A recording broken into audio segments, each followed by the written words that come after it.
Right, can everyone hear me? Yes. Good. Okay. Good afternoon. It's good to see everyone back here for our first installment of our 2026 Second Saturday Civil War Lecture Series. Did everyone here have a good holiday season? Yeah, good. We get the Civil War books for the holidays. Yeah. I got one Civil War book, but I have to buy it for myself. So, I have just a few announcements here before we get started. For our raffle, our winners for today are Russ, Mark Lake, and Jim Moran. You all can grab your books in the back. Thank you. For anyone that's new here, this is our second Saturday Civil War series. We meet most second Saturday every month, January through June and September through November, and I'll explain where we'll deviate that from that in March. But if you haven't yet visited Captain Thomas Espy Post, it's located right over my right shoulder here. The Espy Post is open for tours every Saturday, 11 a.m. to 3 p.m. We have a group of docents that will give you a tour of the room. Each of them have their own area of expertise and their own artifacts they're specifically interested in. So you can stop by on any Saturday and get a different tour in there. So Chuck is our docent today. He'd be happy to show you around after the talk. I want to thank all of you again for making 2025 another successful year for us. For our second Saturday series, we saw a 4% increase in attendance over 2024, and this is a great group to kick off the new year here for us. We also saw a slight increase in Espy Post visitation over 2024 as well. Like I've told you, if you keep coming out for these lectures, I promise you, we will keep putting them on. If you have any friends that might be interested in history or the Civil War, bring them with you to a lecture. If you have any friends or family that are visiting from out of town you think might be interested, bring them to see the Espy Post. The best way for us to keep doing this is for you all to be an ambassador for us. For anyone who received our email newsletter that came out earlier this week, you saw that our end of year giving for 2025 eclipsed $100,000. Yes, thank you. Several of you here regularly donate to the library. Some of you specifically have earmarked your donations for Civil War programming or for our Civil War collection or for the Espy Post. And I appreciate that so much. To thank all of you that continue to come to these programs and continue to give and make this what I think is the best community library out there. We will be back here next month, February 14th, with Ron Coddington. Ron is the editor of Military Images magazine. He's also got a bunch of books to his credit. He had originally been coming to speak about one of those books, to speak about African-American faces of the Civil War, one of the books in his series. However, that weekend, he's also going to be here delivering and installing the Faces of Civil War Nurses, a traveling exhibit that we are going to have here for several months. And it's Ron who conceptualized that exhibit, who wrote the text, who put it together. So, being that we're going to have the creator here with us, Ron is actually going to be speaking on Faces of Civil War Nurses, portraits, photography, and the making of caregiving history. So we're going to put that up Friday, the day before the lecture. So when you're here for the lecture, you should be able to see it. Lincoln is going to come down for a few months. We'll have the nurses up. Ron is going to have copies of his books for sale, and he's going to tell us all about this incredible exhibit that we're lucky to get. This was the exhibit that was most recently at the Clara Barton Missing Soldiers office in Washington, D.C. It's 20 life-sized images of Civil War nurses with some interpretive information on each one there. The exhibit will be here February 14th to May 9th. So after our May second Saturday lecture series, that's when we'll be taking it down and returning it to the National Museum of Civil War Medicine. We are looking at having an opening reception for that exhibit later in February. I think we're thinking February 26th, but I will have more information on that at our February lecture. We'll have that on the website. We're going to look at doing an opening reception for that as well. And then on March 21st, so not the second Saturday in March, but the third, because I know people like to celebrate St. Patty's and drink their green beer. We're going to delay 1 week. On March 21st, we're going to have Katie Wolf here to talk about the influence of women how women worked, served, sacrificed, and overcame during the Civil War. Katie was one of our speakers who was here 1 year ago today with the 62nd Pennsylvania group that did kind of a group presentation. I was really impressed with Katie and asked if she might like to come back. So just two things to note there. One is that's on the third Saturday of the month. Second thing to note is we are going to meet downstairs in the studio that day. This room was available, but there's going to be a music hall performance going on. So one thing, parking is going to be a little tight that day, but I didn't want to have to, there have been a few times where we've had to compete with the sound kind of bleeding out of the music hall. I don't want to do that, so we will be downstairs in the studio where noise is not an issue. Nothing carries over from the music hall down there. Looking ahead to April, like I've been promoting here for several months, our symposium will be held on Friday and Saturday, April 17th to 18th. The theme is 1861, small battles and big outcomes. 1861 is often overlooked in Civil War studies in favor of later years, larger battles, bigger armies, more casualties. But those advances and setbacks, trials and tribulations, personalities, all of them in 1861 would impact how the remainder of the Civil War would be fought. So we're going to look at the military, the political, the social threads of this pivotal first year of the war. I'll run through our speakers here very quickly. We've got Chris Mikowski for the emerging Civil War coming back to talk about the Battle of Belmont and the rise of Ulysses S. Grant. Rich Condon with the National Park Service will be here to discuss the Year of Jubilee, the Battle of Port Royal, and the birth of Reconstruction. Mark Malloy with the National Park Service will be here to speak on the severe struggle of his life, Robert E. Lee's decision at Arlington House in 1861, where Lee had to decide whether he was going to remain loyal to the country or cast his lot with Virginia and the Confederacy. We also have Melissa Wynn from the National Museum of Civil War Medicine coming in to speak about healing open wounds, how First Manassas transformed medical care. The country was not prepared for a battle and a war of the scale the Civil War would become. So she's going to look at the medical innovations that were spawned from the lack of preparedness for the first battle of Bull Run. Rob Morrison with Prince William County Historic Preservation will look at early actions on the Potomac River, the skirmishes, the battles, the personalities that were part of that Confederate attempt to blockade the Potomac River in 1861.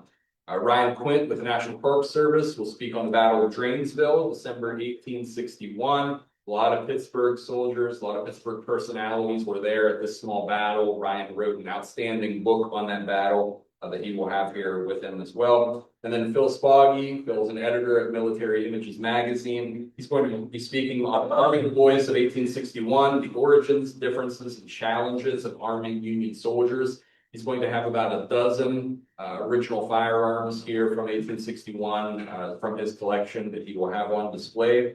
We'll also have a historians panel here moderated by Chris Mikowski that we recorded for the Emerging Civil War podcast. With the National Museum of Civil War Medicine and Military Images magazine, we're going to have the Faces of Civil War Nurses exhibit here in this room. Arsenal Cider will be back that Friday evening for tasting, or the hard cider tastings and bottle sales. We've got our usual raffles, book sale. We've got some more Civil War artwork for a silent auction, cash bar on Friday evening and heavy hors d'oeuvres, and then breakfast and lunch on Saturday as well. Ticket sales opened in September. They will run through the first week of April. If anyone would like a ticket here today after our lecture, we can do that. You can also stop down at the front desk anytime and grab a ticket. You can order one through our website online. You can mail in a check, a smoke signal, any way you want to get it to me. I'll be happy to have you here. Tickets are $100. Like I've said in the past, I try to keep that price as low as possible so that this symposium is accessible for everyone in the community. I appreciate all of your support as we have grown that symposium from a half-day Saturday afternoon event several years ago to now a full weekend event. So if anyone has any questions, please feel free to see me after our lecture today.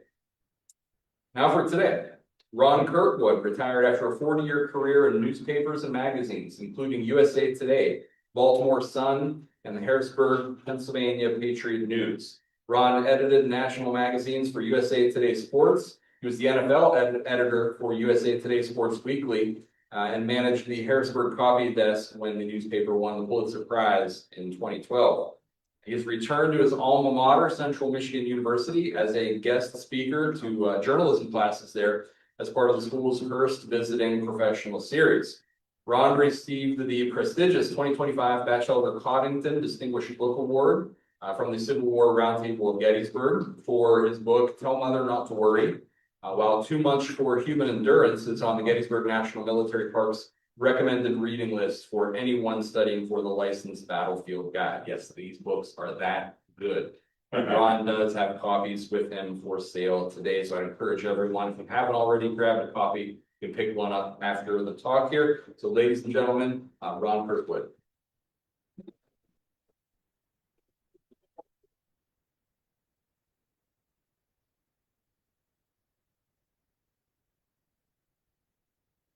Thank you so much, John, Eric.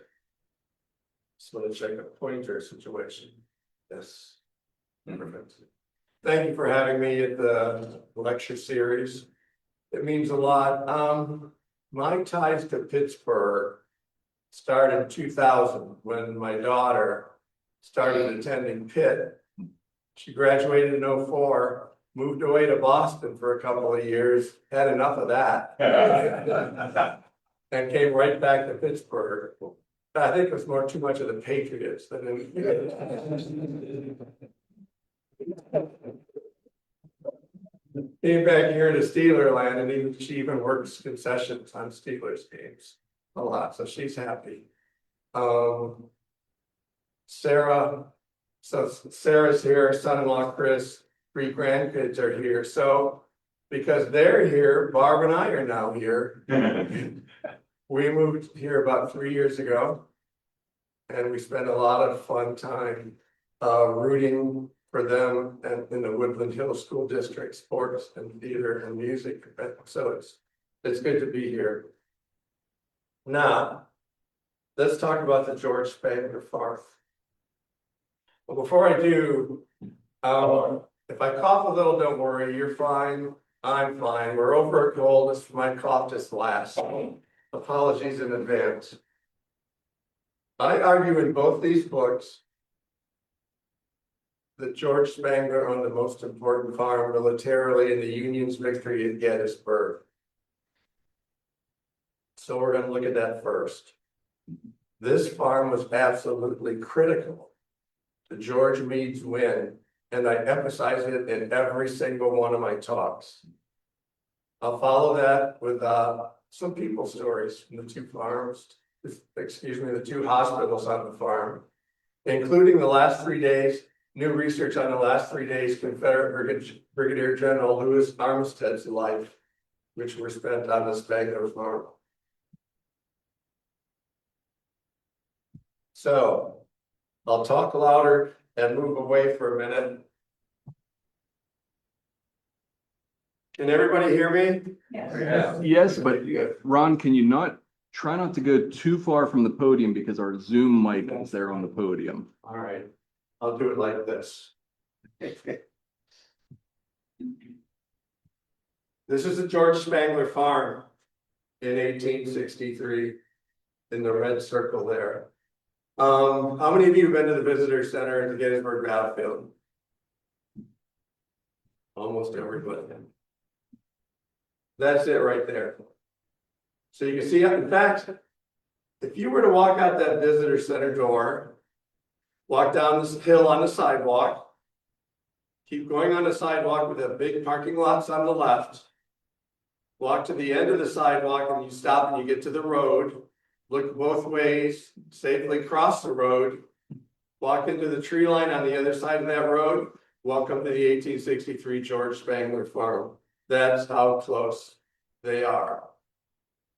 So, this farm is huge, 166 acres, and it dominated the countryside behind the line. It was close to the left flank in Little Round Top. It was close to the center of the line, close to the right flank and Culp's Hill. Then there are the roads. Granite Schoolhouse Lane cuts through the farm right there. Blacksmith Shop Road cuts through the farm right there. Both of these roads go directly to the line, as well as connecting the Town Road and the Baltimore Pike, the two main arteries. This farm had the size, it had the location, and it had the roads. That the Union could hold thousands of artillerymen and thousands of infantrymen in reserve, and then get them to the line quickly and often just in time.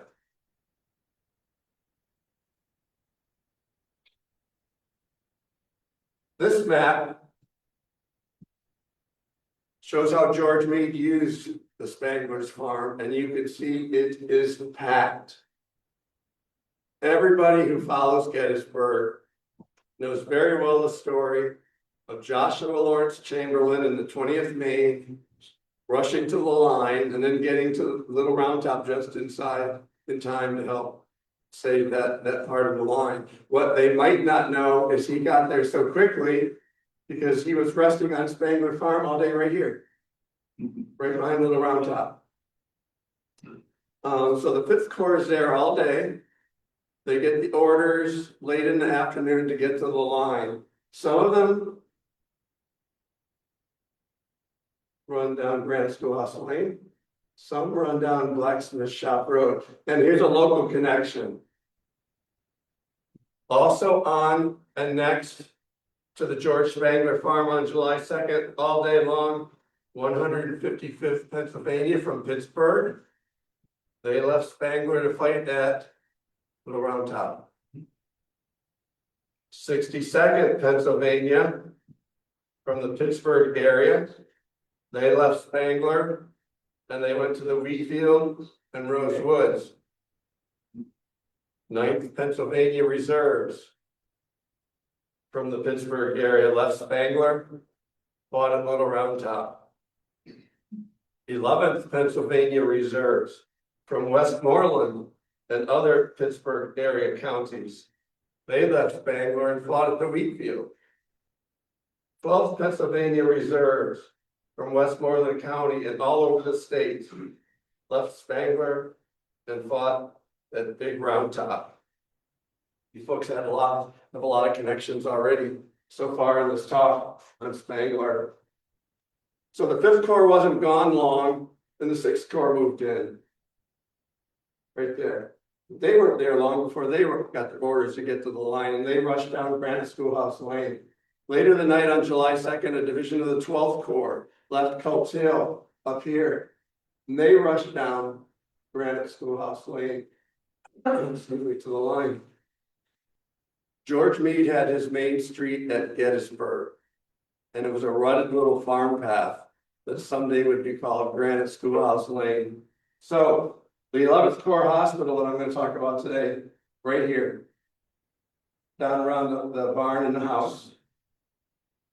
The artillery reserve that I'm going to talk about today, right here. Oh, by the way, the 11th Corps Hospital had 100 ambulances attached to it. They were here in George Spangler's wheat field, another Spangler wheat field here, and on East Cemetery Hill, where a lot of the regiments were. So the ammunition train here is for the artillery reserve. 100 wagons, hundreds of men, hundreds of mules.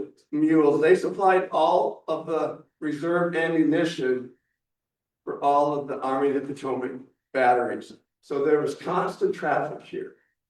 People coming from all over the battlefield to reload. This is the second hospital we're going to talk about today. And this is Powers Hill. You don't hear much about Powers Hill, but George Spangler owned 3/4 of it. So you got Slocum's right-wing headquarters up here. You've got a signal station up here with flags waving and men hustling back and forth. You have artillery and infantry up here. Meade even retreated to Spangler land on Powers Hill during Pickett's charge because he got bombed out of the Leicester house.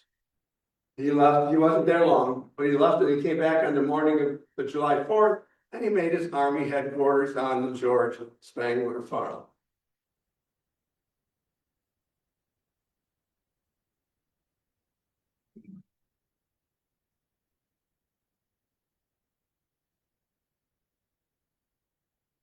This photo shows one artillery battery. This shows how many men, horses, and wagons are required to operate 6 cannons. So that's one battery. Now imagine at 2 o'clock on July 2nd, there were 19 of these batteries sitting on and overflowing the George Spangler Farm. That's how crowded it was. Each of the Union Infantry Corps at Gettysburg had their own artillery batteries, totaling about 200 cannons among the 7 corps. These cannons were required to go where their corps went, but the artillery reserve added 106 cannons, 2,300 men, 2,300 horses, another whole third of power. Plus the artillery reserve cannons based at Spangler July 2nd and 3rd did not have to go.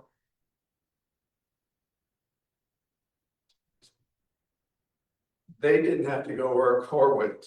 They were crucial utility players who could be plugged into the line anywhere they were needed and they could get there fast. Meade and Henry Hunt sent the artillery reserve from Spangler. They fought out here on the Wheatfield Road, all around on the Trossel Farm, on the Plum Run line. They fought on the Cadore Farm, all along Cemetery Ridge. They fought on Cemetery Hill. They left Spangler and they fought at East Cemetery Hill, and they even fought on the Spangler's Powers Hill. Other farms saw a lot more combat than the George Spangler Farm in Gettysburg, and they were literally destroyed by it. But no single farm played a greater strategic and logistical role with its 2 roads, with Powers Hill, and it's in the middle of it all location in the George Spangler Farm in setting up the Union victory in the biggest battle of the Civil War. Now, one more local thing for you folks from the Artillery Reserve before we move on. As you folks well know, Pennsylvania Battery C and F from Pittsburgh fought as one battery in Gettysburg after being decimated at Chancellorsville. C and F arrived at Spangler with the Artillery Reserve 1st Volunteer Brigade on the morning of July 2nd and set up behind the Spangler's barn, where they rested for several hours. So their brigade, this is the Spangler barn and house. Their guys are right on there. And look, this is the only witness tree that lives today. So they would have been in sight, in the shade, whatever, of this swamp white oak, which is now 180 to 200 years old.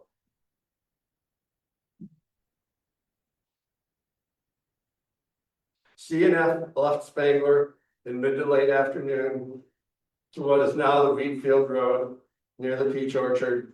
And that is where one of your local boys stood out. 22-year-old Pittsburgh native Private Casper R. Carlisle, Battery F, was awarded a Medal of Honor because he, quote, saved a gun of his battery under heavy musketry fire, most of the horses being killed and the drivers wounded, end quote. During the retreat from Wheatfield Road to the Tossel House. He died in 1908 and is buried in Mount Lebanon, Mount Lebanon Cemetery, just 3 or 4 miles from where we are right now. Casper R. Carlisle. Hospital number 1. The 1st Division caught the heaviest of the blow. Many killed and wounded were the result, and the latter were now being brought to the hospital in great numbers. Granite Schoolhouse Hospital surgeon in charge, Dr. William Warren Potter, 57th, New York. That's a drawing of the Granite Schoolhouse made in 1884 in the bottom right. Granite Schoolhouse was built in the early 1860s when George Spangler donated land for it in the middle of his farm. On days 2 and 3 of the battle, there was a major 1st Division 2nd Corps hospital in the woods and fields around this school. This was a critical hospital that hosted the wounded and dying men who fought at the wheat field. These were the fighters of the famous Irish Brigade. This was a division of Father William Corby, who granted the men general absolution moments before the day to battle, thus clearing their path to heaven. More than 1,000 men of the 1st Division, 2nd Corps were casualties on just that one day of fighting. And by the end of July 2nd, most of those men were either at the hospital, in the fields and woods around the school, or they were waiting to be picked up and taken there.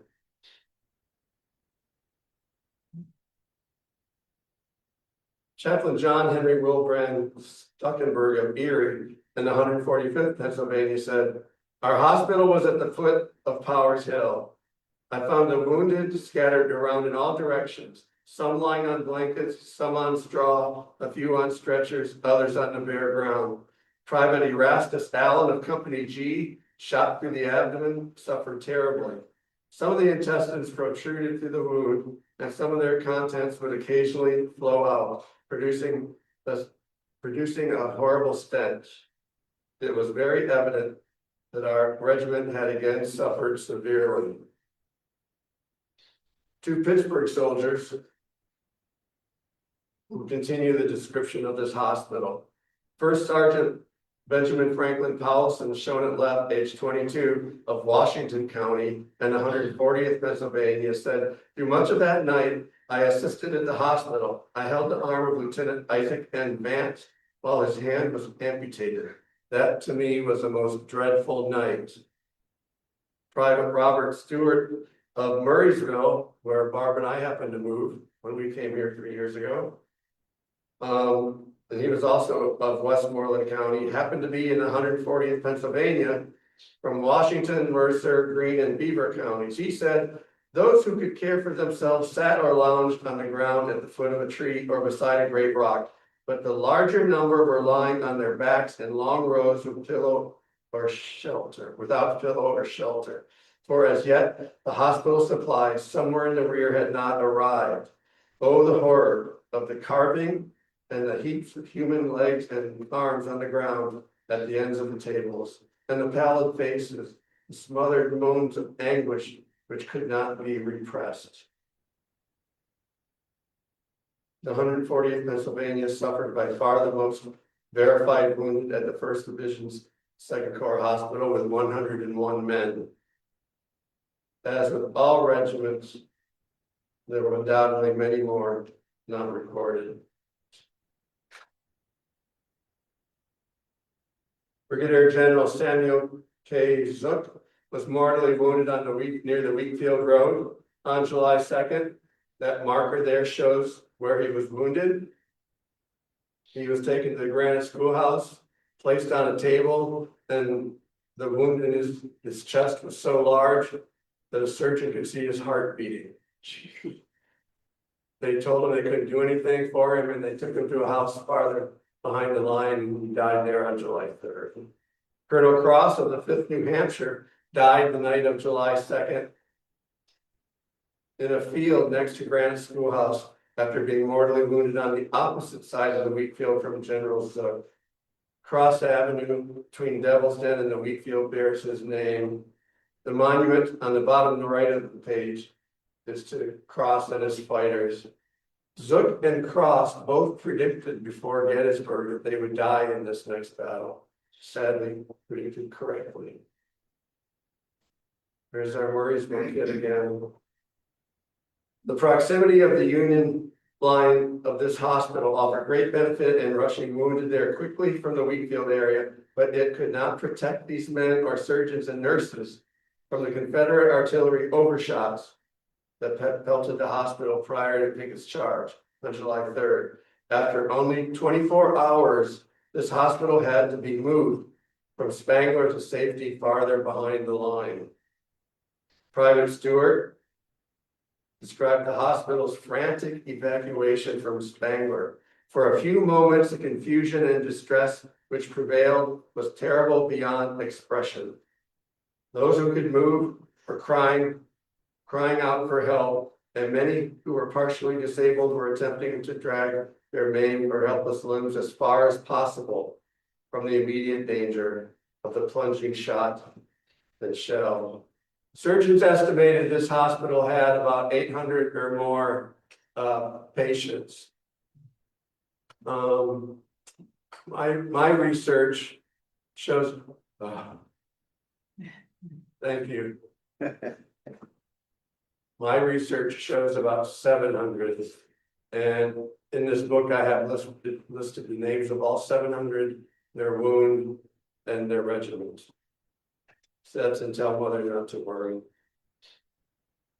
Sadly, that big major hospital that serves so many men in a field next to Granite Schoolhouse Lane today looks like this on National Park Land.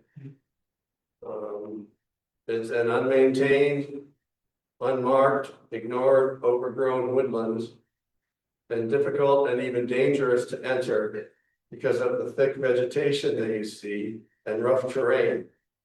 Driving or hiking by, you would never know there's something important happened there, even if you're a student of the Battle of Gettysburg. But happily, after much pressure, with help from various people, a sign is going to be placed there sometime this year. That's going to be placed on the other side of the road, telling what happened where this field is. So we'll be bringing the hospital into the light finally, which is very happy for me. Okay, now the story of the biggest hospital on Spangler land. One day cured me of a hospital. Give me the picket line every time in place of a hospital. Captain Matthew B. Cheney, 154th New York, after visiting the 11th Corps Hospital. George Spangler was 47 years old. His wife Elizabeth was 44 during the Battle of Gettysburg. They had 4 children, all living at home. Harriet, age 21, Sabina, 19, Daniel, 17, and Benaiah, 14. The 6 Spanglers were ordered by doctors to either stay in one bedroom out of the way or be kicked out because they needed all the space they could get. So that bedroom is where they lived for the 5 weeks and 2 days that their farm was occupied for a hospital. They could leave their cramped room with its stifling summer heat, relentless flies, and chamber pot. But in doing so, they had to step over and around wounded and dying Union officers in their house. So the ambulance corps starts delivering wounded to this hospital at about 4 p.m. on July 1st. On the peak days of July 4th and 5th, the Christian Commission and the Sanitary Commission both estimated there were about 1,900 wounded in this farm, in this hospital.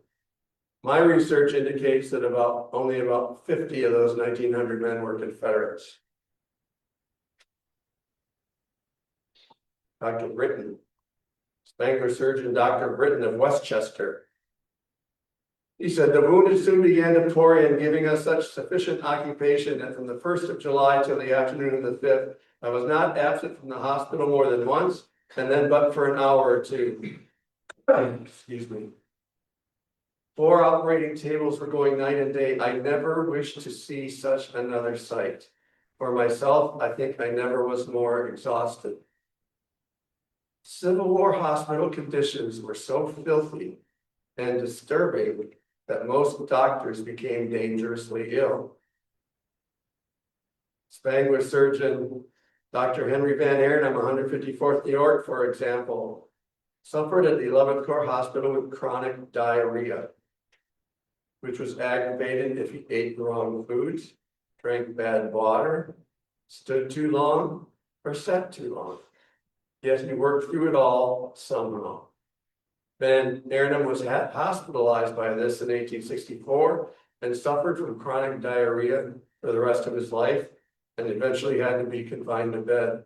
In one way, he's one of the fortunate ones because the diarrhea, including chronic diarrhea, was the #1 killer in the Civil War. Excuse me.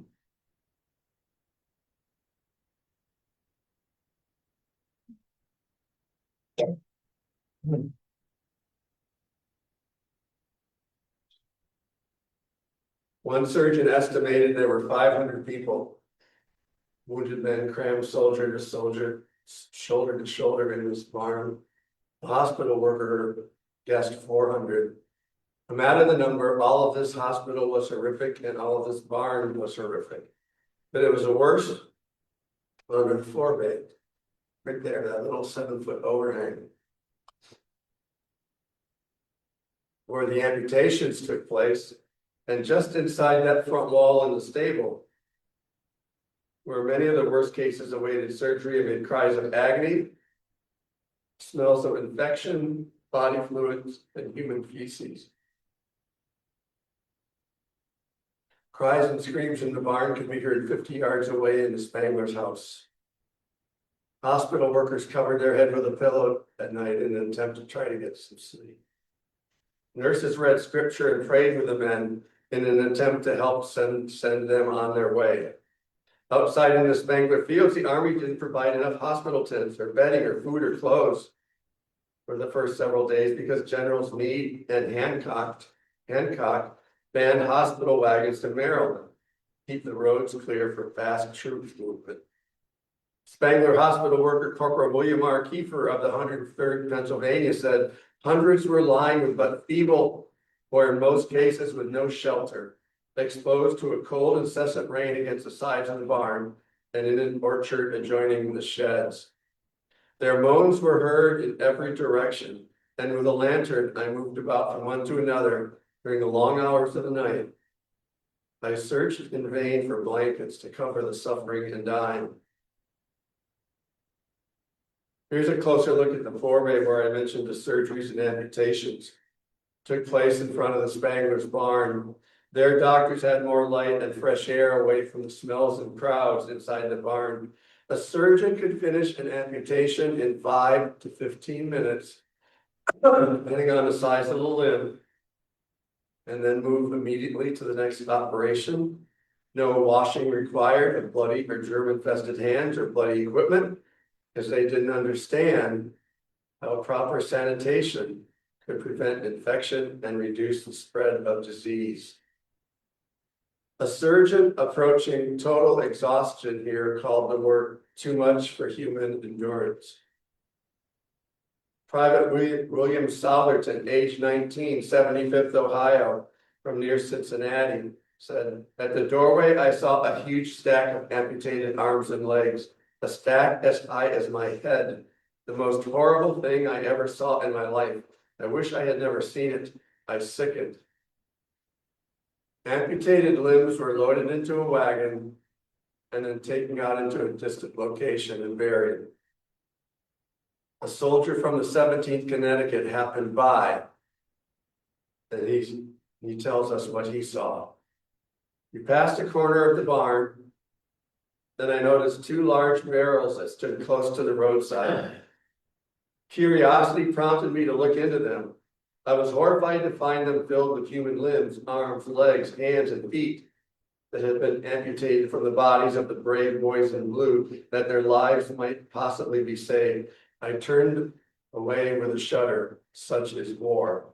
Even today, we still do not know where those limbs are buried on this farm, sadly."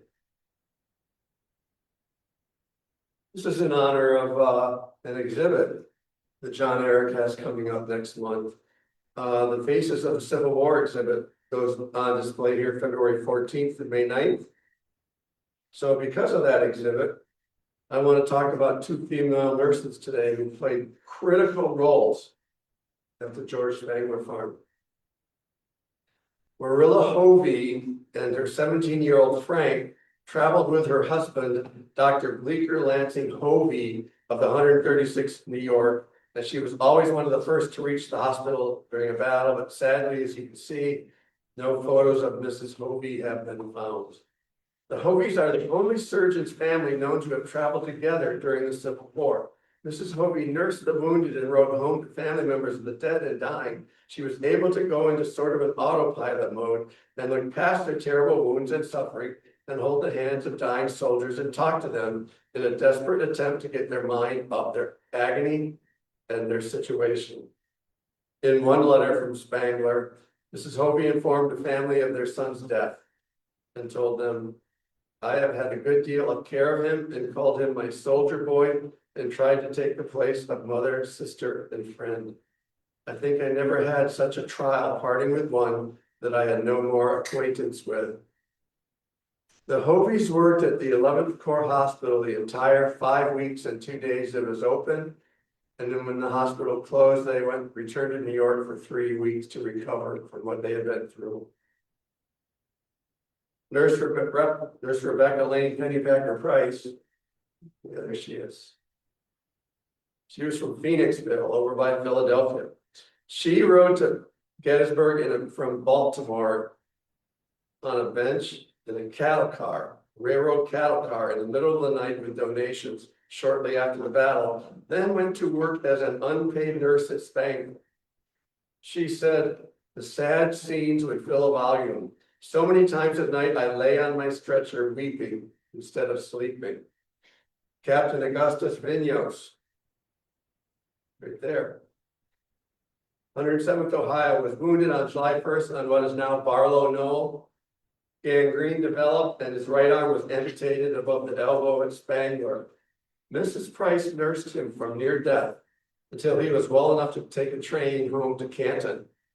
He went on to marry in 1866, have 9 children, many grandchildren, while amassing substantial health as a businessman. He was a pallbearer at the funeral of close friend William McKinley. Vinyos carried Mrs. Price's photo for 40 years after the war, often showing it to fellow ex-soldiers at national encampments in an attempt to find her and thank her, always though without luck. Finally, in 1906, he received a letter. Dear sir, do you remember the tall nurse at Gettysburg who furnished you with clothing so that you could go home? She had found him. Vinyos replied that he looked forward to seeing her with great pleasure, and their Spangler reunion took place at a GAR encampment in New York State in 1906, 43 years after they met in Gettysburg. Armistead.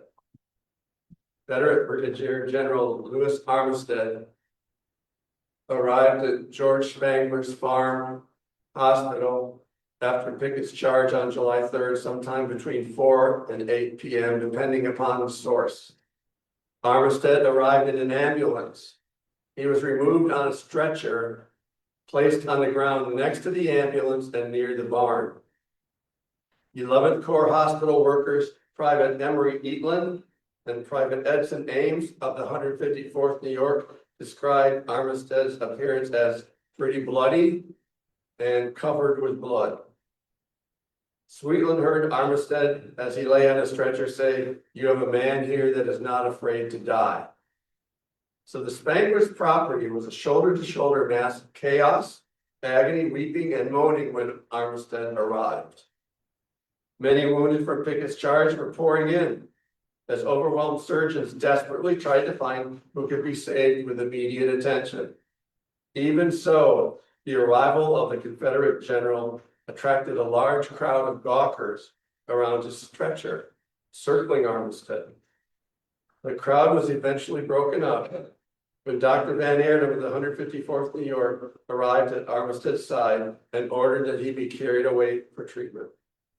Armistead was placed in the Spangler summer kitchen, shown on that slide, along with Army of the Potomac Adjutant General Frederick Stowe, the son of well-known abolitionist author Harriet Beecher Stowe of what book's fame?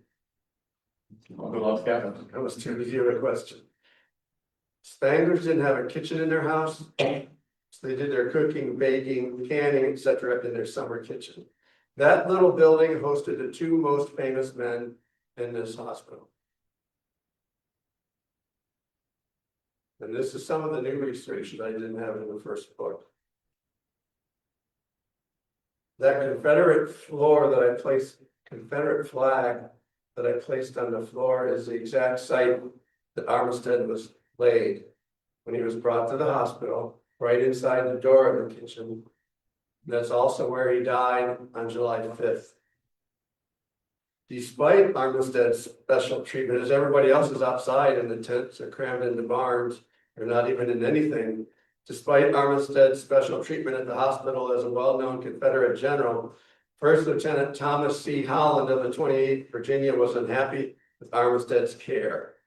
Holland was wounded in the face at the end of Pickett's charge and was also taken to Spangler, where he monitored Armistead, complaining later. Armistead was taken to the 11th Corps Hospital, where he laid across the door that every person had to step over. Being exposed in this way and an excitable man besides, he was so distressed and so uneasy that he finally died. He often begged that he might be moved from the door, but was not. So, after Armistead died on July 5th, they wrapped his body in a blanket and they put him in a casket made of wood from the Spangler's farm, and they buried him in the Spangler's orchard on the other side of that white picket fence. So Armistead's body lay in the ground from July 5th into August, so for about a month. When an embalmer from Philadelphia arrived at the farm, saw him, said, "I can make some money off this guy." So he ordered that Armistead be exhumed. He was.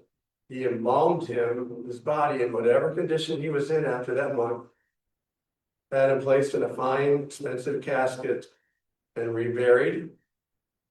And then the embalmer contacted Armistead's relatives in Baltimore. He said, "You can have the body for $125 and a fine airtight casket." Well, $125 today is $3,000. The Baltimore relatives paid up. They put his body on a train, and he's now buried in Old St. Paul Cemetery in downtown Baltimore, only 4 or 5 blocks from Orioles Park and Camden Yards. So just right down there in the middle of everything. So I have found, confirmed, and listed the names, wound and treatment of 1,446 of the Union and Confederate men at the Spangler 11th Corps Hospital, and the names of 141 men who were buried in the Spangler's peach and apple orchards, all of whom are listed in Book 1, Too Much for Human Endurance. The Union men were exhumed within a few months and reburied in Soldiers National Cemetery.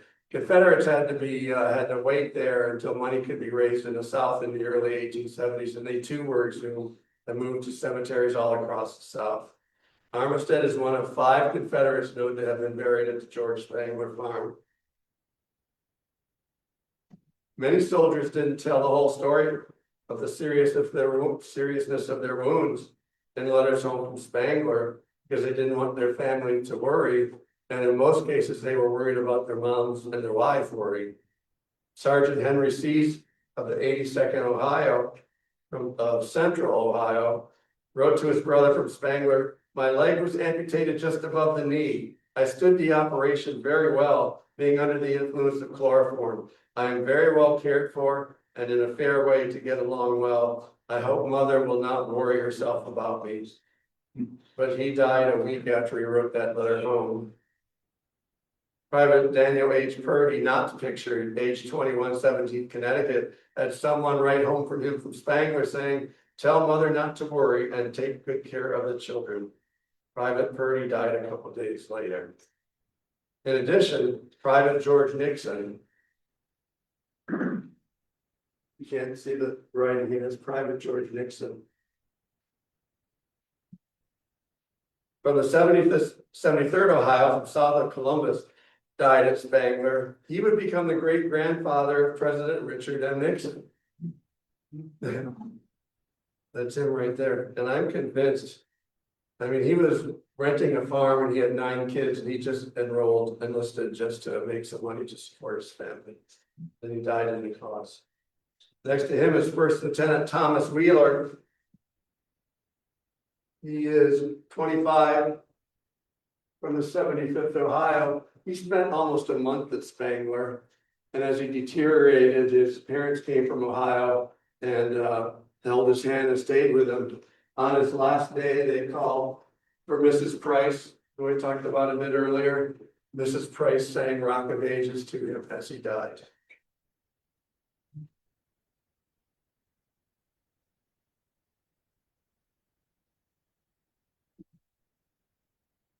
First Sergeant Francis Strickland, 154th New York, woke up when the chloroform wore off while his arm was being amputated July 3rd at a school-turned hospital in downtown Gettysburg. So they're doing the amputation and he's awake all of a sudden. That's the building right there at the bottom right where the amputation took place, and it's still in existence on East High Street and used today by the Adams County Housing Authority. A friend of mine went to elementary school there. The surgeons debated what to do because medical supplies were running short during the battle and decided to finish the amputation without anesthesia. The surgeon said, "He's a grizzly dog. I guess he will stand it." Strickland did indeed stand it, recalling, "Sawing the bone was the easiest part, did not hurt near as much as tying the arteries and sewing the skin." Strickland was taken to the 11th Corps Hospital at Spangler on July 4th, placed in a tent with 7 other members of the 154th New York. He survived, but 5 of the 8 men in that tent did not.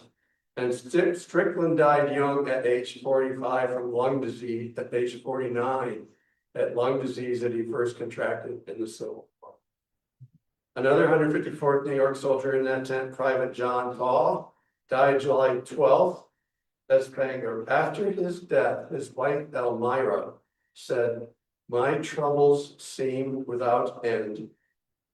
And she moved her 4 daughters, ages 6 to 12, into other people's homes because she no longer had the means to support them. Elmira was able, happily, to bring her daughters back home a couple years after the war, but she began receiving a monthly government pension. She went on to have 22 grandchildren. But of course, none of those 22 grandkids knew their grandfather, Private Paul, who sacrificed his life and future with his family in Gettysburg. If you combine the number of wounded at the 11th Corps Hospital with the number at Grant Schoolhouse Hospital, which was almost 3,000, and the Spanglers hosted more wounded men on their property than the entire population of Gettysburg at the time of 2,400. Oh, I have one final Pittsburgh connection for you folks. The 74th Pennsylvania of the 11th Corps, so this was at the big hospital around the building, was mustered in at Camp Wilkins in 1861 in Lawrenceville, now where the famous what is located? Strip District. That's where Camp Wilkins was, I think. Sound right? This regiment featured men from Philadelphia and Allegheny, Westmoreland, and Indiana counties. 45 men in this regiment were treated at the 11th Corps Hospital, 3 of whom died. And all of their names, wounds, and treatment, as well as every man recorded of being at Spangler, are listed in Too Much for Human Endurance. The 11th Corps wounded continued to be sent away until the Spanglers finally got their farm back on August 7th, at least what was left of it. George and Elizabeth filed 3 damage claims to the state and federal governments asking for $5,000, and they were, instead of getting that, they were awarded $90. And it's believed that all $90 went to their Washington, D.C. attorney, so they got nothing. The U.S. quartermaster's agent said the government of the United States is no more responsible for bringing on the battle fought there than it would have been had a tornado passed over that country, causing as widespread destruction as did that terrible engagement. That battle and hospital damage was his misfortune. Wow.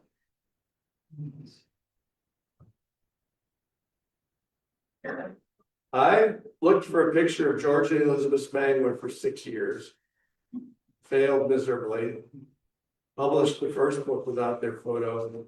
And then one day at the farm, one of their 2 times great grandsons from Kansas walked up to me and said, "Is this what you're looking for, Ron?" And that's probably when he got the biggest, happiest, tightest hug of his life. That photo was taken by a professional photographer in downtown Gettysburg. I also didn't have a photo of their oldest son, Daniel.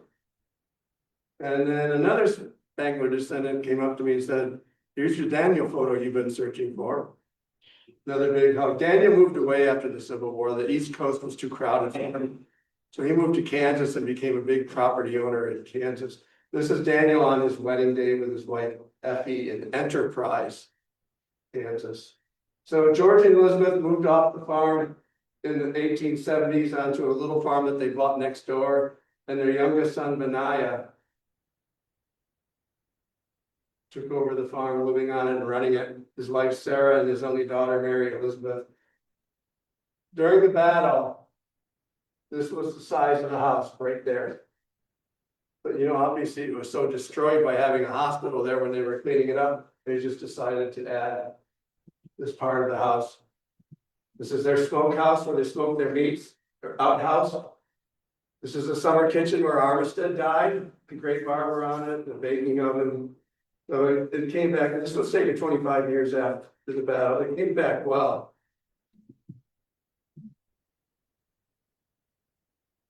George Spangler, by the way, was chairman of the Cumberland Township School Board when he donated the land for the schoolhouse to be built in the early 60s. He also was a church and Adams County leader, serving on several boards, including the Evergreen Cemetery Board that voted not to allow any Confederate burials there. I think there actually are some in there now anyway, they squeezed them in. A teacher whom George hired said, Mr. Spangler proved himself to be a very efficient school official and made a lasting impression on my mind as a man of truthfulness and honesty in all things.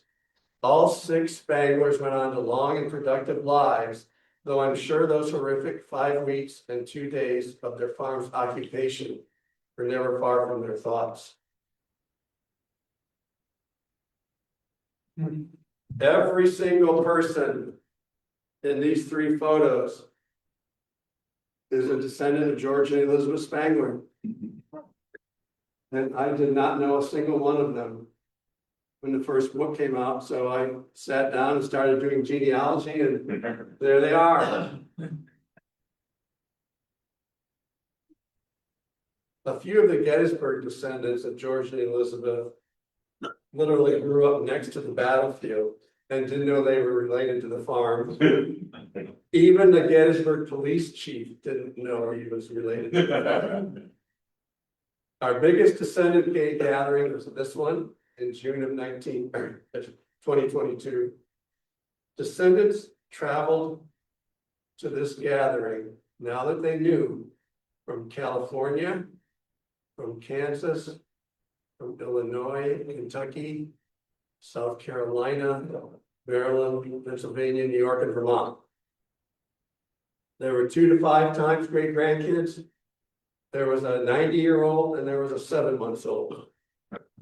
Now, the top photo is descendants of Sabina, second child, who was 19 during the battle. These 2 ladies are second cousins, and they did not know each other when this day started, and already they're arm in arm.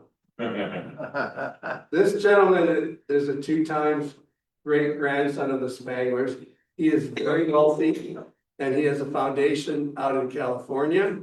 And he made a really nice, on his own, $50,000 donation to the Gettysburg Foundation, who owns the farm, for upkeep of the farm. And I'm hearing since then that they keep asking him for more money. But I wonder if he regrets that initial donation. All right, now, this lady is important to me. Her name is Hannah Ketterman. She lives out here. She's the 4 times great granddaughter of George Elizabeth. So when we decided to move to Pittsburgh, who did we contact to help us out here? A Spangler descendant, of course. All right, this photo, these 3 boys are all from Kansas. This is Maurice Spangler, 2 times great grandson. Again, they live in Kansas because that's where Daniel moved. Maurice provided me the photo of George and Elizabeth on this day where everybody's here. Calvin provided me the photo of his great grandfather Daniel on this day while they were here. So 2 times, 3 times, this Duncan, Calvin's son, 3 times great grandson. These are Harriet's descendants. Harriet was the oldest one, she was 21.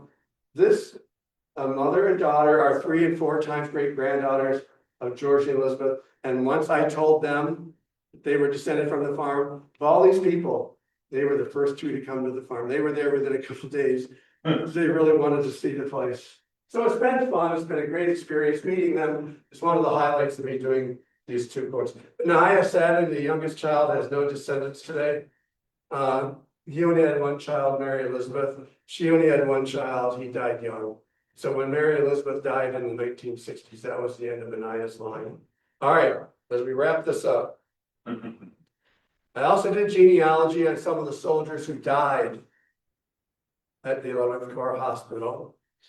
And one line led me to a famous celebrity today. So let's see if you recognize the descendant of a guy who died at the George Spangler Farm.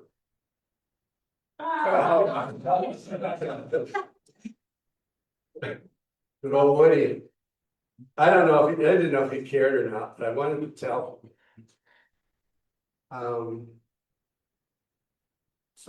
He has a wall of representatives who I got to, and they promised to get the word to him. I don't know if he did, but one representative told me, Woody would be happy to come to Gettysburg and speak for $100,000. But no thanks. Anyway, Woody grew up just 55 miles from where his 4 times great grandfather Isaac Sperry in 73rd Ohio. So he wasn't far from his grandpa's area. Final slide. This is what the barn looked like. And the Gettysburg Foundation purchased the property for $1.8 million in 2008. And then you can see in the bottom right what it looks like today. That barn, when they purchased it, was a mess. It had manure in it from one side of the stable to the other. So the Gettysburg Foundation raised $3 million more and did a complete rebuild to such historic detail. They even used horsehair in the mortar as a bonding agent because that's what was used in the 1800s. 90% of the wood in the lower stable was there when the hospital was there. 50% of the wood upstairs in the barn was there, and is the actual wood that men lay on and next to. The Gettysburg Foundation saved this farm and now opens it to visitors on weekends in June, July, and early August. So if you haven't visited, please do go to the foundation website. Much Civil War land has been lost to development, but not the critically important George Spangler Farm. Critically important and now beautiful George Spangler Farm. So that's it from me, Carnegie. Thank you so much for having me.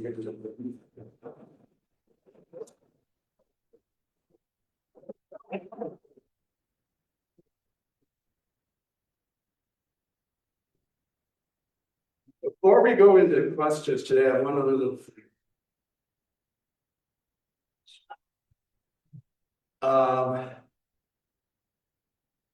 This is Dr. Daniel Richards from Easton. He joined up in June of 1863. Normally he should have been in 153rd Pennsylvania, but they were going to be mustered out of the month. So they put him in Erie, which meant he was a Grant Schoolhouse doctor. And he is the only doctor I could find who worked at both Grant Schoolhouse and the 11th Corps, because his 145th guys were accidentally taken to the 11th Corps Hospital barn. So he left Grant Schoolhouse, went over there, worked on them, and then they all came back, and he went back to work at Grant Schoolhouse. Only guy I know that did that. Now, what's really cool about that for me, very, very personally, is Dr. Richards. Would you stand up, Chris? Dr. Richards is my son-in-law's 3-time great-grandfather.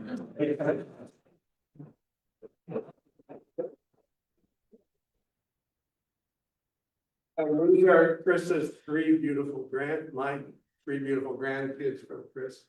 They're all sweethearts, and what you're looking at is why we're in Pittsburgh right now. But that's just, I'm gonna lock this.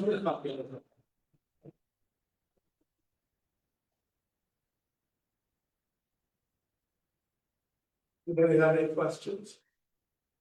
As much as I've read and visited, I'm forever trying to orient myself. When you mentioned the bottom of Murrysville is where the first hospital is. Yeah, Okay, so where is that in relation to Spangler Spring? okay. Is, or is Let's it get at it all? up. Is it at all? Just need to get up one of the maps.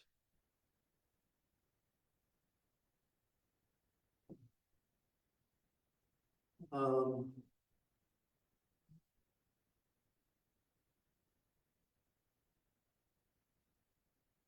Okay, here we go.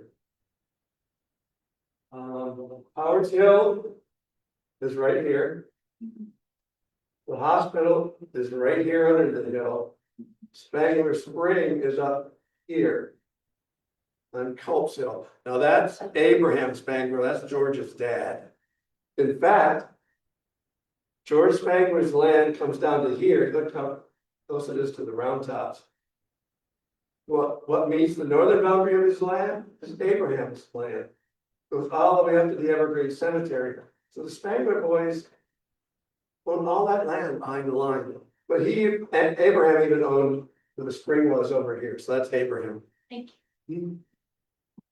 When these men died in the hospital on Battle, how were the family? Nurses, comrades would break the news. There was no, the government had no system, nothing. That was their system. Like the one lady I wrote about and talked about, Mrs. Hovey. If somebody died in her care, she took it on her responsibility to let the family know. A lot of times it was friends. If a best friend was taking care of his friend and the friend died, he would be the one to do it. They would record who died, but they just counted on somebody to get the word out. It was chaplains a lot. Chaplains, friends, nurses, doctors. Sometimes the chaplains and doctors would let the families know that, you know, you need to get here because it's really close. So they all kind of, somebody did it in this whole group. Okay. Thank you. Did, at the Granite Schoolhouse, I've heard through, that, General Hancock passed through that. He did. After his, did he really? He really did.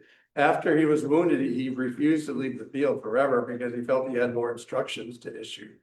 They were able to get him to leave. They came down Granite Schoolhouse Lane, stopped there. Some people think it was for more treatment. Some people think he just wanted to issue more orders. But he was there, and then they took him farther behind the line to the new hospital, the Swartz Farm. And the next day he was put on a railroad back to Philly. But here's the thing, everybody knows the friendship between Armistead and Hancock. When he did stop there for whatever reason, and Armistead was there, they were about a quarter of a mile from each other. How sad is it that they were on the same farm and they didn't know it and they couldn't have at least said goodbye? I just got chills. Yeah. Also, I've had the privilege to do some reenacting at the Spangler Farm Medical and. George Spangler Farm? Yeah, when it first started, when they foundation first opened it. And I met you down there. You don't remember me, but you probably know John Reynolds, who fought there. Well, Yeah. he's my namesake, although no relative, but it was such a broken down, and you showed some very good pictures. It was such a broken down building. Yeah, when you were there. And what the foundation has done to restore that place is just amazing. And it's amazing that they're able to raise $5 million, that people, historians like yourselves, are so interested and willing to help. But they just raised $5 million, I mean, to refurbish that farm. Is a thing of beauty. And it really means a lot. Can you tell us, please, where the sources of water were for the Spangler Farm? Sure.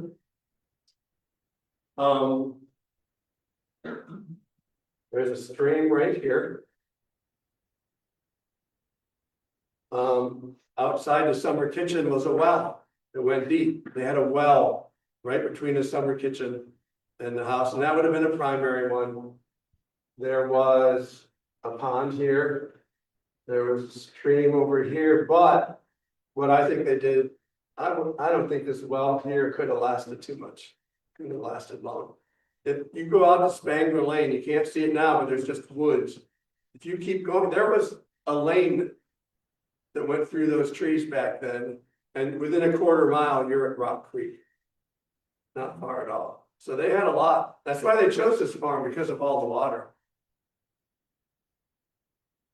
One more question. When they positioned these field artillery horses at rest, how did they do it?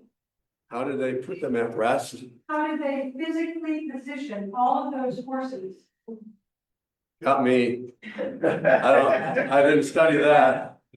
I know some were tied unfed to their wagons and some were just left to roam out there. Yeah, I don't know. I know they required a certain amount of food and they weren't getting it by half. zero. John Eric? All right, we have a question here from Emily, she tunes in almost every month, all the way from California. She asked, excellent program, thank you. When did you become interested in the Civil War and why did you become a docent at the farm? Did you desire to write your books? Did your desire to write the books happen after you became a docent? And are you working on any new articles, books, or projects? That's a wonderful question. I became interested in the Civil War, probably the way a lot of many of you did. But I moved to York County from Michigan. Battlefield's right next door. I picked up a book in the bookstore called The Killer Angels. That would have been in the early 1980s, 40-some years ago. And after that, I couldn't get enough time on the battlefield. I semi-retired in 2012. In 2013, I started volunteering at the Gettysburg Foundation. And that, luckily for me, was the first year they opened the farm to the public. It wasn't done, it wasn't beautiful like it is now. But they opened it up and the manager of volunteers said, Ron, we're opening the George Spangler Farm for guests to come out this year. Could you be a guide out there for it? I said, sure. What's the George Spangler Farm? So that was 2013, but by 2014 to 15, I'm asking around, where's the book on this place? Just so much happened there. The foundation says there is not one. You need to do one, please. So I started researching in 2016. 2019, the first one came out. Took a year or two off and did genealogy and other things and did presentations. And then the next book came out in 2014. And they're both, I'm very fortunate, they're both doing well. When I was writing the first book, I would tell Barb, you just don't want it to be ignored or heavily criticized. And very fortunately, I've gotten out of that. I still have more, I'm not really done researching Spangler yet. I would like to look into some more soldiers. There are no more books planned. I'm done writing that, and these might just be my only 2 books. This will just be my area of expertise. So we'll see. Emily has just a few more follow-up questions here. One was, how did you find all of the names of those treated at the 2 hospitals? Names of the what? The names of the patients who were treated at the hospitals. Where did you find the names? At the National Archives in DC. Okay. They have registers with names written in of the guys who were at each hospital. Like on the 11th Floor Hospital, I came up with 1,400 names. The commission's estimated 1,900, and I'm thinking these registers weren't really accurate. The names were spelled poorly. You couldn't even read many of them. A lot like Armistead and Barlow were both at the 11th Floor Hospital, but they weren't listed in the register. I don't know why they weren't listed in the register, so they weren't complete. But I still got up to 1,400 of the 1,900. Newspaper stories, letters, files, medical files at the archives. That got me up to 1,400, and I don't think I'm going to be able to get any higher. And her last question here, as a journalist and a historian, what's your perspective on these kind of yet to be discovered stories of the war, like the Spangler Farm was before your books? What is my what up? Like, what's your perspective on stories like this that people hadn't paid a lot of attention to prior to your book? I'm grateful for one that. I don't know why this was left for me. Because there are so many brilliant historians out there. And they had 150 years to look at maps. And say, wait, this farm was really important. So I feel very fortunate that it got left for me to look at these maps. And put two and two together. And what's also amazing is. How many books are there on the Battle of Gettysburg? How many thousands of books? There's one coming out in the Little Round Top next year, which I got an advanced read on, and it's good. And it's new information with a different viewpoint from a guy who fought in Vietnam and what he saw, the medical tactics. He walked every foot of the ground. I love this new information. Some of it, you know, okay, we know all about the peach orchard in Long Street, okay. But some of this stuff, these guys are really bringing up some good stuff. It's not done yet. After all this time, so much happened there, and there's so much interest. It's not done yet. Like, other questions, were you aware of the connection of your son-in-law's family history before you started? Was it completely? Like, No, his mom, who's a 2 times great granddaughter, had this chest. That she thought was from the Civil War, and she wasn't sure which one of her ancestors. Would have had the chest, so I did some research and found out which one, and then I did more research. I found out that he was at both hospitals. I told Barb, we're jumping up and down and screaming because our grandkids are related to the Spangler surgeon. see, that's why it's meant to be. It was, I guess. And the grandkids are going like, yeah, okay, cool. Wow. Yeah, so I mean, to spend so many years and hours a day working on this one farm, and then your grandkids have a direct connection to the farm. Yeah, that was exciting. Sure. Question about,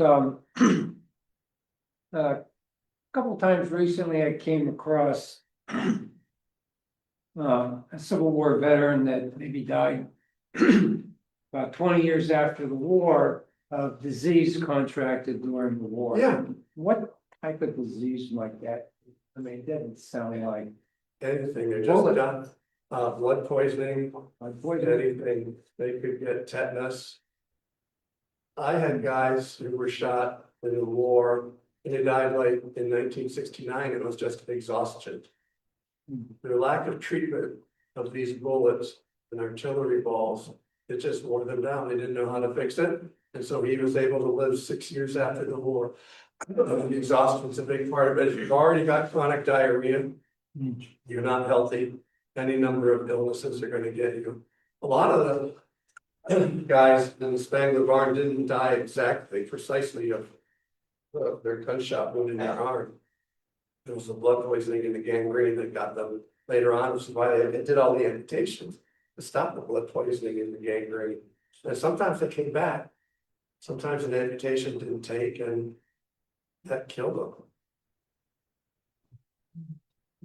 Anybody else?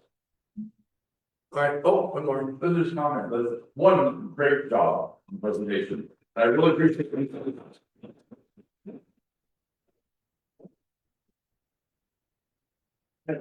Little mentioning Casper Carlisle. I now live in walking distance of the grave. Good, did you know And that? every Memorial Day, you may know this, they end it by a reenactment battery going to his grave and they fire a shot. And they have a priest do a service, a short service at his grave.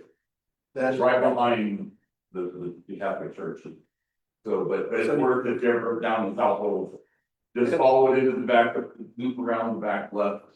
And the poor guy did, because I'm so local, to him. And my father was a chaplain, so I'm into, the emotional foil, which, so much more than just the physical. Carlisle was never the same. I heard that. Yeah.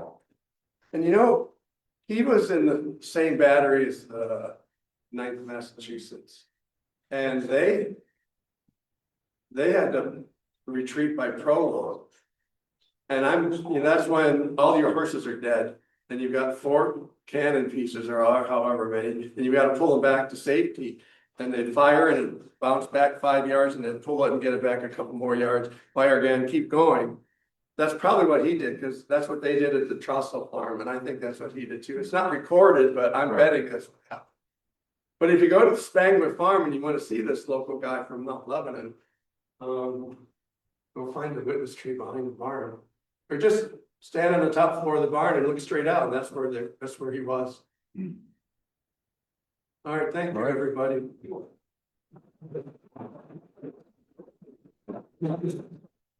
Thank you for coming.